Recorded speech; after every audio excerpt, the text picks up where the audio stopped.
This is a little moment in time in terms of where I'm up to with the archives. Heather has been really kind from the archive to show me and share with me this incredible photo set. So we're talking about data, really, this is the starting point for it. I'm going to move this so I can see my whole face. Each of the entries into the logbook is a register point, and you can see the details. So this is Lucretia Cowling, and she was the first student to be registered at 17, violin. It's a principal study. Her address is here. Her parent or responsible person is here. Their address is presumably the same, and you can see the date of entry and the date of withdrawal and the number of terms. Now there are, I think, 80 pictures in this data set. Hang on, I'm moving back and forwards, recover my face. 81 pictures in the data set. And it's really tempting when you first get a data set like this to want answers really quickly. You want to try and look for the kind of cool and exciting stories. So I started this, and the other thing that's really difficult about it is, what do you need to capture? So the first thing you have to do is basically start to create some kind of form to receive the data that you're looking at. So you can see here the name, the age and entry, principal study, address. Actually, that's quite hard to read. It would be probably less hard for someone who knows Manchester area really well, or knows Victorian handwriting. So those two, late Victorian handwriting. And then you can see the date of entry, date of withdrawal, number of terms. And then I kind of wanted to start digging straight away, because that's obviously the most exciting bit. So I started to look. One of the questions about this data is, did these women or young women train for their own sort of education? Did they train to kind of work professionally in music? Was it a kind of finishing school for nice ladies? It's hard to tell that from the addresses. You can sort of see, as I'm clicking through, some of them do seem certainly grander. These are not the slums of Manchester. There aren't many entries here that, I mean, obviously there might be some that are in poorer areas, but at the moment, there's nothing here instantly telling me, okay, so these people must have had scholarships. They've all got parents. Many of the parents have the same names. In this really tiny data set, you can see there's only 17, and I've slightly stopped at number 18.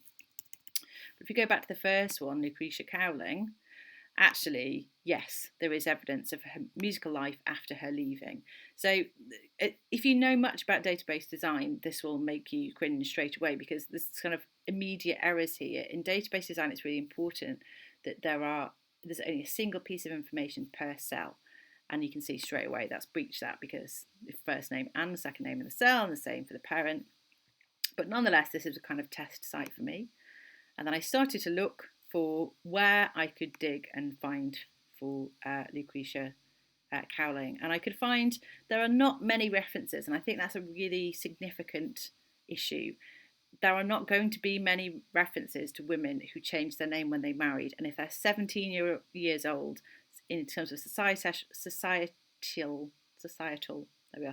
pressure, it's quite likely that they did then marry relatively soon after they've left the college.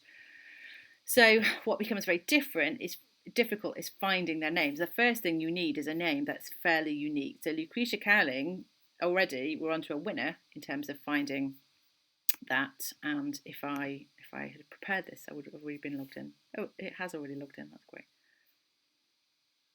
So you can see she comes in, and it's just a. Now, what's interesting here is Miss Lucretia Cowling, but if you notice the date, 1945. So in this case, Miss Cowling didn't marry, and that suggests that actually, with some more digging, it might be possible to find more of her life between this period of 1901 and 1945. At the moment, nothing is turning up, so there should be more to find, I suppose.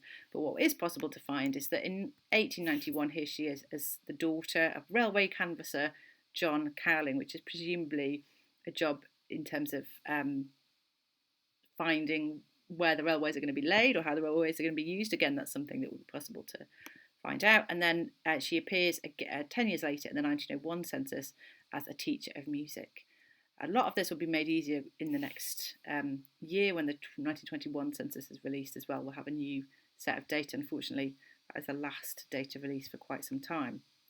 But there she is, and she is a teacher of music, and she's living in Cheetham in Manchester, and she's a boarder on that census request. So it's interesting because straight away we can see that she only left in 1895. She was there for 6 terms, but already she had some musical life. So really, almost from the off, it's clear that there's a lot of data here that can be found.